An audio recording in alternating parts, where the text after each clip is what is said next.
Welcome back to Recap Central.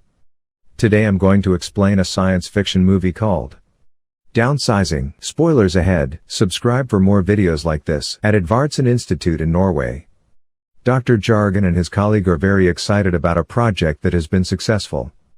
They hug in excitement. 5 years later, Andreas is presenting his project to the people in a convention. He places a box in the podium. He then gives a speech about global warming and the scarcity of food and water it causes. He goes on to say that his project will not only solve global warming but all scarcity of resources. According to him, this is the only humane solution to humanity's gravest problems. He then reveals what is inside the box. The audience gasps as they see a tiny Dr. Jørgen inside the box. He appears normal, just smaller in size. No one can believe their eyes and many start recording. Jørgen asks them to take a seat. A small mic is in front of him and he starts speaking. He says that 5 years ago he and his team developed a procedure to reduce organic materials. This is the process that made him so small. They tested this procedure in many plant and animals. It has no side effects, but it's not reversible. 36 other people joined the doctor and they have been living as tiny people ever since. They need to remove dental and other prosthesis, becoming fully functioning 1 hour after the procedure. They bring out the 36 volunteers. They have been living in the world's first microcolony for 4 years. Some of them even have babies. The whole audience claps in admiration. This becomes the biggest innovation in human history. People all over the world watch as they advertise the discovery. They encourage everyone to go minuscule to save the planet. Paul Safranek is watching the advertisements. He goes home to his sick mother. She is all Paul has left. She complains about the downsizing program, saying the same effort should be put into curing her illness. 10 years later, Paul's mom has long since passed. Paul is now an occupational therapist. He is married to Audrey. They have financial problems and they have to relocate to a new house.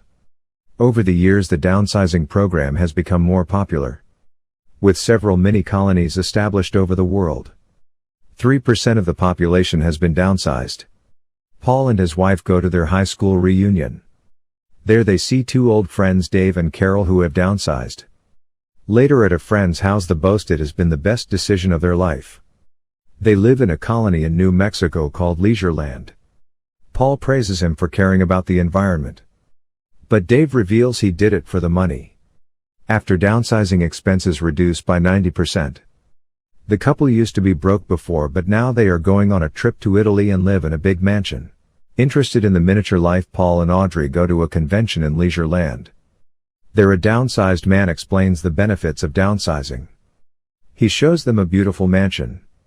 Inside, a woman boasts about her diamond jewelry that only costed $83. Paul and Audrey are fascinated with the miniature life. They watch over the colony and decide they will downsize too. An agent explains their $152,000 savings are $12 million after downsizing. They sell everything they own. Later that day, they meet all their friends and family who wish them goodbye. The next day they drive to Leisureland to downsize. However, Audrey seems doubtful. The two get separated in the waiting room. Paul is taken first for the procedure. They are told they will meet after they are downsized. Hair and eyebrows are shaven as those can't downsize. Paul is sedated to trim all the hair on his body. Everyone's fillings are taken out. They are taken into the downsizing hall. After a while they open the door and we see everyone has been downsized. They get scooped up and placed in a small bed. Their cavities get filled again. After that, the procedure is over. Paul wakes up in a waiting room. A nurse greets him and gives him a huge cracker as a gift. He asks where is Audrey. So the nurse goes look for her. She brings back a phone. Audrey is on the other end. She frantically tells Paul they shaved her hair and eyebrows. We see her with no hair and only one brow at the airport. Paul is astounded. Audrey run away at the last moment. They yell at each other over the phone. Paul is now alone in the miniature city. He goes to his mansion, but he has to live alone. A year later, Paul is divorced and lives in an apartment.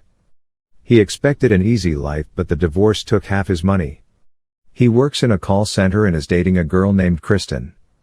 They are having dinner together when the upstairs neighbor Dusan comes to tell that he is having a party.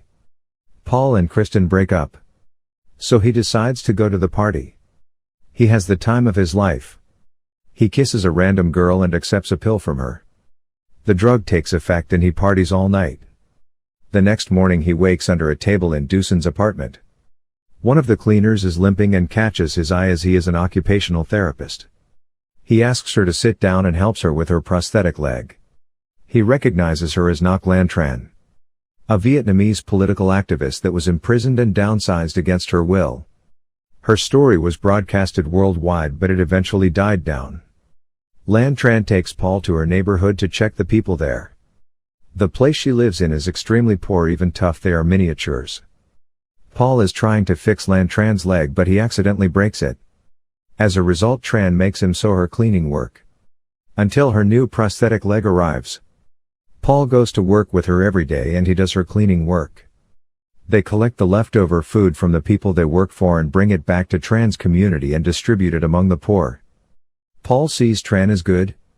Even tough she herself suffers, she doesn't forget about her community. One day she has to clean at Duson's place. Duson sees Paul and makes fun of him. Paul tells him he has to do this for another month. Duson offers him a chance to get away by going with him to Norway. Tran insists she wants to go too, as Dr. Jargon called her. He wants to meet her because of her heroic protest in Vietnam. The boys almost don't believe her, but they eventually go to Norway. A few days later they are on Duson's yacht. They come across the doctor and his wife on their own yacht. Jargon apologizes to Tran as his discovery was used for the wrong purpose on her. He explains a methane release in Antarctica that will exterminate humans in 100 years. The downsizing was created to avoid this. But only 3% of the population is downsized. Dr. Jargon is devastated, his creation was too late. The damage is now irreversible. Later Paul checks Tran's leg, one thing leads to another and they have sex. The next day they reach the colony. There they have built a large vault to insulate the colony in case of an extinction. The whole village plan to go inside the vault the next day. Inspired by Jargon's words, Paul decides to go with them. Tran asks him to come back with her but he denies. Duson and his friend are also going home. The next day Tran asks Paul if he had sex with her because he pities her. He says he cares about her, but the vault gives his life purpose.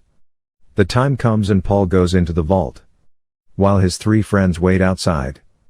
But he changes his mind halfway through. He likes Tran too much to go into the vault. He comes back and they hug. They return to Leisure Land. There Paul and Tran live together, helping the people of the slums.